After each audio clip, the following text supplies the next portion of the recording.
we have got an obligation before Eid day. So whenever we complete Ramadan, we celebrate Eid al-Fitr. Before Eid al-Fitr, Salatul Eid al-Fitr, the obligation, wajib upon every one of us is to pay Sadqah al-Fitr. The fitrah, we call it fitrah, Sadqah al-Fitr. Now, the scholars mentioned there's two reasons for paying Sadqah al-Fitr. One is that it's an expiation, for any mistakes or any error we have committed in fasting. So whatever errors we made in fasting, Sadaqah al-Fitr will expiate for that.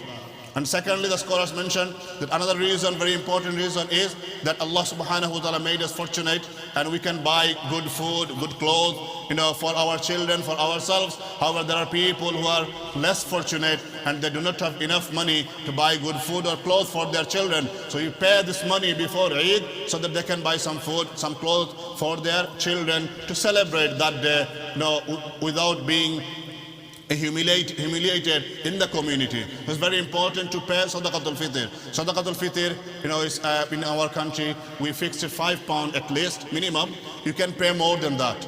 At least £5, but you can pay more than that. It is not only on behalf of you have to pay on behalf of your all family members, including your minor children. Even a child is born on the day of Eid al-Fitr, you have to pay Sadaqah al-Fitr on behalf of him.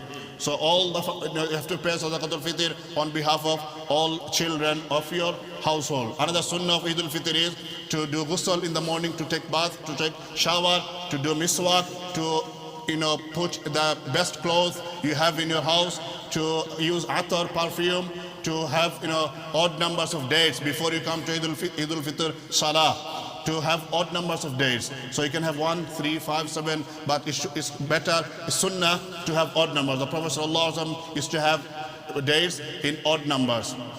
Also, another sunnah of Eid al-Fitr is to recite takbir.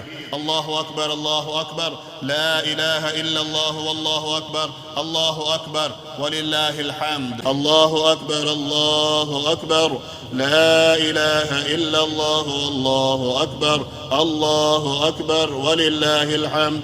Allahu Akbar, Allahu Akbar, La ilaha illallah, Wallahu Akbar, Allahu Akbar, Walillahi alhamd. Whenever you're coming and going back, you should recite takbir frequently. For men, should read it loudly. For women, they may recite it softly and not loudly. Also, it is sunnah to come through one way, to take a one road and going back to different road. To come from your home through one road and go through a different road.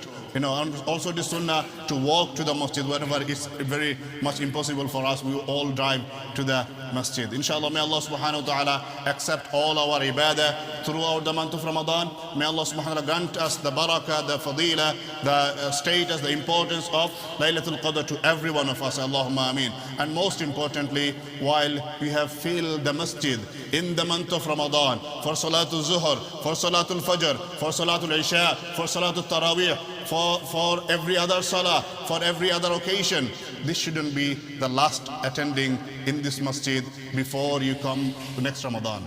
No, this is a habit that we have to continue. We know this is the habit we made, we built in the month of Ramadan, and we should continue it in the following month, and until next Ramadan, inshallah. And most importantly, many of us forget fasting until next Ramadan.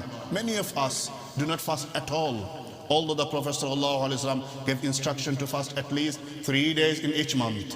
At least 3 days each month. May Allah subhanahu wa ta'ala accept our Ramadan. May Allah subhanahu wa ta'ala accept our fasting, our suhoor, our iftar. May Allah subhanahu wa ta'ala accept our brotherhood that we showed in this blessed month. The love for each other, the love for the masjid. And may Allah subhanahu wa ta'ala keep it continue up until our death. Allahumma ameen. Wa akhiru da'wana alhamdulillahi rabbil alameen. Wassalamu alaikum wa rahmatullah.